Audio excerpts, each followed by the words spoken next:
செல்வா ஐயோ ஐயோ செல்வா என்னாச்சு தூக்குடா என்னாச்சு பாத்துமா மெதுவா என்னாச்சு நீ போய் தண்ணி விடு பாத்து ஒண்ணு இல்ல சரி ஒண்ணாகலமா இந்த தண்ணி குடி மெதுவா செல்வா என்னம்மா என்னாச்சு இப்படி விழுந்தீங்க ஐயோ அபி டேபிள துடைக்கலான்னு இந்த லைட்டை எடுத்து வைக்க பார்த்தேன். அப்போ திடீர்னு ஷாக் அடிச்சிருச்சுங்க. செல்வா வயர்ல வந்து டேமேஜ் இருந்திருக்கு அதனால தான் ஷாக் அடிச்சிருக்கு. ஏய் என்ன நீ லைட் எடுக்கிறப்போ சுவிட்ச் ஆஃப் இருக்கா ஆன்ல இருக்கான்னு பார்க்க வேண்டாமா? அபி நீ முதல்ல அதை ஆஃப் பண்ணு. சரி ஒண்ணும் இல்ல சரியா நான் கவனிக்கலங்க. ஏதோ ஒரு சிந்தனையில அப்படியே கைய வச்சிட்டேன்.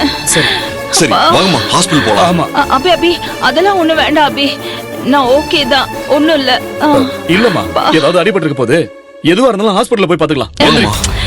இல்லங்க நான் தான் சொல்றேன்ல எனக்கு ஒண்ணும் ஆகல நீங்க விடுங்க. அபி இது எல்லாமே யதார்த்தமா தான் நடந்தது. ஸ்விட்சை ஆஃப் பண்ணாம நான் லைட் மேல கைய வச்சிட்டேன். அதான் ஷாக் அடிச்சிருச்சு. ஏன் தப்புதான்ப்பா. நீ ஒன்னும் ஜோசியர் சொன்னதை போட்டு குழப்பிக்காத. அம்மாவுக்கு எதுவுமே ஆகாது. நீ தைரியமா இரு. எந்திரிமா. என்னமா ஆச்சு? ஐயோ அர்ஜுன் என்ன நடந்துச்சு? ஏன் இதெல்லாம் இப்படி உடைஞ்சு கிடக்குது? என்னாச்சுமா? என்னாச்சு? ஒண்ணும் இல்ல அர்ஜுன். ஐயோ ஸ்விட்ச் ஆன்ல இருந்தது. அம்மா டேபிள் கிளீன் பண்றதுக்காக அந்த லைட்டை தொட்டேனா ஐயோ அது திடீர்னு ஷாக் அடிச்சிருச்சு. என்னம்மா நீங்க ஷாக் அடிச்சிருச்சுன்னு இவ்வளவு அசால்ட்டா சொல்றீங்க? இந்த வேலையெல்லாம் உங்களை யார் செய்ய சொன்னா? நான் செய்யாம வேற யார் அர்ஜுன் செய்வாங்க? தேவி இருந்தப்போ அவ எல்லாத்தையும் பாத்துக்கிட்டா. இப்பதான் அவ இல்லையே. அர்ஜுன் என்ன நீயும் அந்த ஜோசியர் சொன்னதை யோசிக்கிறியா? அதெல்லாம் ஒண்ணும் இல்ல. ஆமா நீ அந்த பூந்தமல்லி ஜோசியரை பார்க்க போனியே அந்த விஷயம் என்னாச்சு? அவரு வந்துட்டாருன்னு நினைக்கிறேன். வாங்கம்மா வாங்க போப்போம். அப்பா என்னங்க நீங்களும் போங்க. நான் அபியோட ஜாதக நோட்டை எடுத்துட்டு வரேன். இல்லம்மா நீ வா. சரி வாமா. அப்பா வாங்க. அதோ வரேன்ப்பா. ஐயோ அம்மா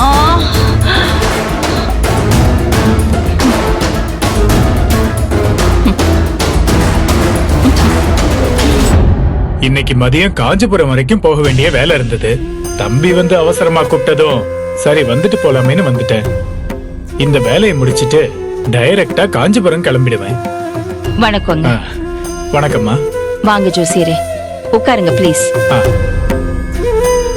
என்னோட மூத்த மருமக இறந்துட்டா. அவளுக்கு நல்லது செய்யறதுக்கு நாள் பாக்குறதுக்கு தான் உங்களை வர சொன்னேன். தம்பி சொன்னாருமா நீங்க ஜாதகத்தை கொடுத்தா பாத்தலாம். என் பையனோட ஜாதக நோட்டு மட்டும்தான் இருக்கு. மருமகளோட ஜாதக நோட்டு இங்க இல்ல. இதுவே போதும் கொடுங்க. இந்தாங்க.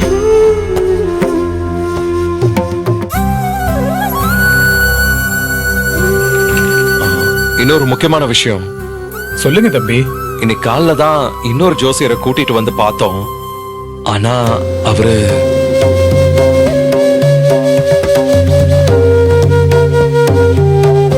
அந்த ஜோசியர் சொன்னதுல எங்களுக்கு நம்பிக்கை இல்ல. அதனாலதான் உங்களை கூட்டிட்டு வந்தோம். இதோ பார்த்தலாம் தம்பி.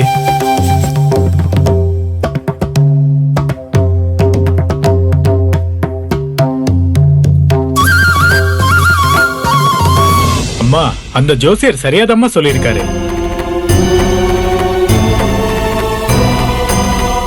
என்ன ஜோசியரே என்ன நீங்களும் இப்படியே சொல்றீங்க? இதுக்காகவா உங்களை மெனக்கெட்டு வர சொன்னேன்? நான் உள்ளதாம்மா சொல்றேன். உங்க பையனோட ஜாதகத்துல இப்ப தோஷம் வந்துருச்சு. 16 நாளுக்குள்ள அவருக்கு கல்யாணம் பண்ணி ஆகணும். இல்லன்னா கண்டிப்பா உங்க உயிருக்கு ஆபத்து வந்துடும். ஜோசியரே என்ன ஆச்சு உங்களுக்கெல்லாம்? எல்லாரும் என்ன விளையாடுறீங்களா? இதுக்கு முன்னாடி வந்தவரும் இதே தான் சொன்னாரு. நீங்களும் அச்சு பெசகாம அப்படியே அவர் சொன்னதையே சொல்றீங்க. நான் இல்லம்மா, நீங்க இன்னும் எத்தனை ஜோசியரை பார்த்தாலும் அவங்களும் இதே தான் சொல்லுவாங்க. இது இந்த ஜாதகத்தோட விதி. இதை யாராலையும் மாத்தி சொல்ல முடியாது.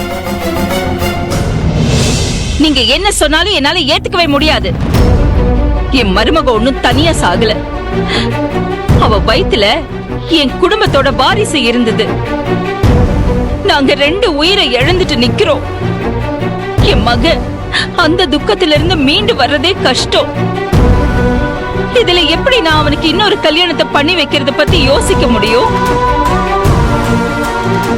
என் மருமக இறந்தாலும் என் மகனோட மனசுக்குள்ள அவ இன்னும் வாழ்ந்துட்டு தான் இருக்கா. அப்படி இருக்கும்போது என் மக எப்படி இன்னொரு பொண்ணு கழுத்துல தாலி கட்டுவான்? அம்மா, உங்க மனநிலை எனக்கு புரியுதுமா. ஆனா விதியை யாராலையும் மாத்த முடியாதே. உங்க உயிருக்கு ஆபத்து வரக்கூடாதுன்னா உங்க பையன் அவசியம் இன்னொரு கல்யாணம் பண்ணிதான் ஆகணும். நான் சொல்ல வேண்டியதை சொல்லிட்டேன். இதுக்கப்புறம் உங்க இஷ்டம். நான் வரேம்மா.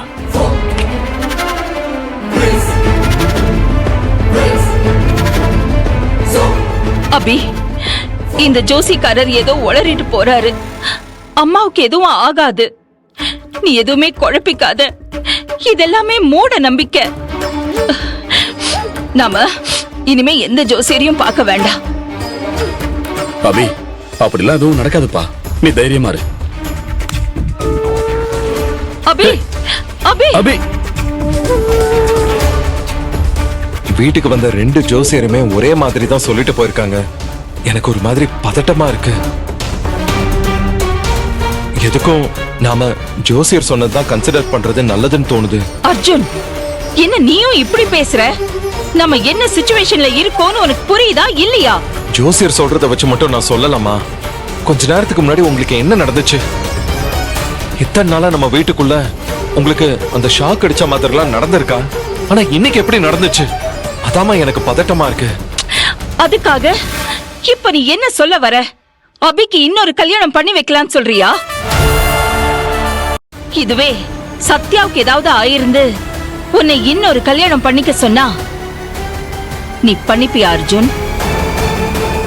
பார்த்தல அபி எப்படி உடைஞ்சு போயிட்டான்னு. அவனும் மனுஷன் தானே. எவ்வளவு சோகத்தை தான் அவனால தாங்கிக்க முடியும் சொல்லு. ஆனா எங்களுக்கு நீங்களும் முக்கியம் தானம்மா. உங்களுக்கு ஏதாவது ஆச்சுன்னா என்னால அதை தாங்கிக்க முடியாதுமா. நாம எதுவும் குழப்பிக்க வேண்டாம். இதுக்கு ஏதாவது பரிகாரம் இருக்கான்னு விசாரிச்சு பாப்போமே. அது என்னன்னு தெரிஞ்சுக்கிட்டு அதை செஞ்சிடலாமா? ஆமாமா, அப்பா சொல்ற மாதிரி இந்த பிரச்சனைக்கு ஏதாவது பரிகாரம் இருந்தா உடனே செஞ்சிடலாம். ஆனா யார்கிட்ட போய் அதை பத்தி விசாரிக்கிறது? அத நான் பாத்துக்கிறேன் அர்ஜுன். நான் இப்பவே போய் விசாரிச்சுட்டு வரேன்.